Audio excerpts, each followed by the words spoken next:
हल्द्वानी के बनभूलपुरा में दंगे के बाद कर्फ्यू को 7 दिन का समय हो गया है। मामले में एसपी प्रहलाद नारायण मीणा ने बताया कि पीस कमेटी की बैठक ली, वहीं दूसरी तरफ हालात सामान्य होने तक आवश्यक सेवाएं सुचारू रूप से दी जा रही हैं और पुलिस दंगाइयों को पकड़ने का काम कर रही है। और अब्दुल मलिक, जो कि इस घटना का मास्टरमाइंड है, उसे ये पुलिस जल्द सलाखों के पीछे पहुंचाएगी। हालांकि आज की स्थिति सामान्य है और कर्फ्यू हटा दिया जाएगा। देखिए, बनभूलपुरा क्षेत्र में अभी भी कर्फ्यू है, लेकिन कर्फ्यू में वहाँ के जो लोग हैं उनकी ज़रूरत के हिसाब से जो सामान सब सप्लाई हम करवा रहे हैं। कल उस क्षेत्रीय कुछ लोगों के साथ और शहर के जो बाकी लोग उनके साथ एक पीस कमेटी की मीटिंग हुई थी, तो हम रिव्यू कर रहे हैं कि वहाँ पे किस तरीके की ढिलाई दी जा सकती है। तो आने वाले दिनों में वहाँ हम सोच रहे हैं कि कुछ रियायत दी जाए।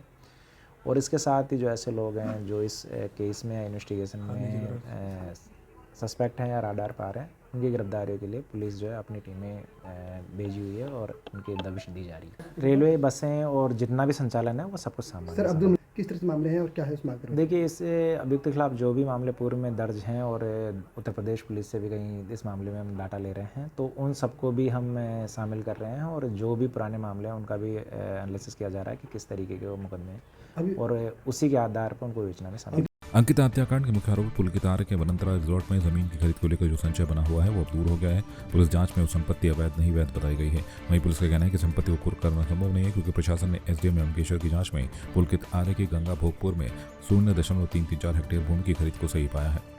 चमोली जिला पंचायत की बैठक हंगामे के साथ शुरू हुई। ठेकेदारों की पेमेंट और कर्मचारियों को वेतन का भुगतान न होने पर सदस्य आक्रोशित हो गए। जिला पंचायत सदस्यों ने सदन में ही धरना शुरू कर दिया। सदस्यों ने जिलाधिकारी और सीडीओ की बैठक में न पहुंचने पर भी नाराजगी जताई।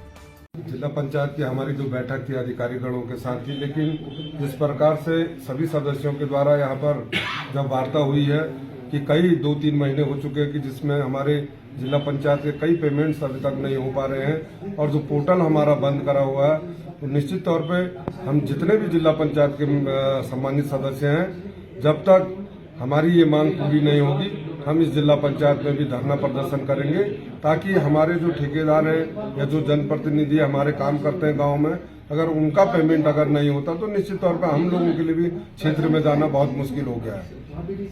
नहीं हुआ, इसका कारण ये है पंचायत राज निदेशक और पंचायत राज सचिव, इनका जो बैंकों का इनके जो बैंक ट्रांसफर हुआ है, बैंक का इनका कोई लफड़ा है और उस चक्कर में इन्होंने उसके चलते इन्होंने जो है एक दोनों साइटें खुली रखी, आईसीआई बैंक और इंडसइंड बैंक। इन बैंकों इनकी आपसी लड़ाई में सचिव साहब और निदेशक साहब की इनकी आपसी लड़ाई में पूरे विकास के कार्य अवरुद्ध हैं और ये मात्र जनपद चमोली नहीं, उत्तराखंड के 8-10 जनपदों में ये स्थिति है। तो इस स्थिति को इसको बहाल किया जाए और जो आईसीआई बैंक या इंडसइंड बैंक, जिस बैंक को भी इनको करना है, सचिव और निदेशक मिल करके इसको एक तय करें और एक बैंक का पोर्टल जिसको बंद कर रहे हैं। इसी के चलते ये सारी समस्या यहाँ पर जो उत्पन्न हो रखी है और इसी मांग को लेकर के हम यहाँ बैठे। और जो जिला पंचायत चमोली में न ही अपर मुख्य अधिकारी है न ही इंजीनियर है, बिना कर्मचारियों के जिला पंचायत चमोली चल रहा है, बहुत अव्यवस्था है। इसी के तहत हम सब लोग यहाँ पर धरने पर गए।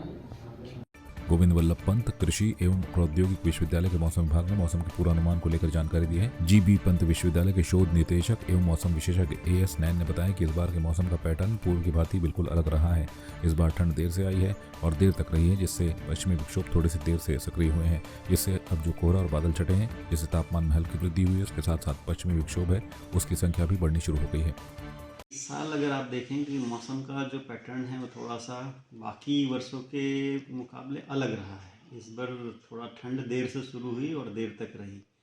जब ठंड देर तक रहती है तो जो पश्चिमी विक्षोभ हैं वो थोड़ा देर से सक्रिय होते हैं और जिसको हम अभी देख भी रहे हैं। जब से कोहरा छटा है और बादल छटे हैं, जो एक परमानेंट फीचर बना हुआ था, तब से तापमान में हल्की सी वृद्धि हुई और उसके साथ साथ जो पश्चिमी विक्षोभ हैं उनकी भी संख्या बढ़नी शुरू हो गई है।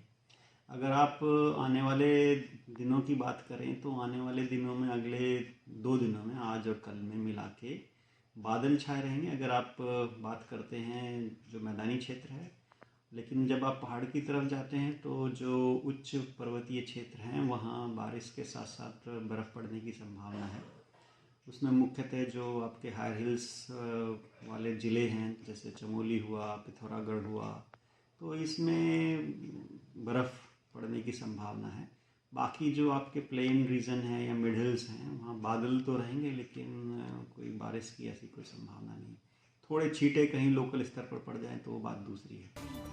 राज्य मंत्रिमंडल की बैठक बुधवार को विधानसभा में मुख्यमंत्री पुष्कर धामी की अध्यक्षता में होगी। बैठक में आगामी बजट सत्र से लेकर कई अहम फैसले हो सकते हैं। बैठक में विधानसभा के आगामी बजट सत्र के आयोजन को लेकर अहम निर्णय हो सकता है।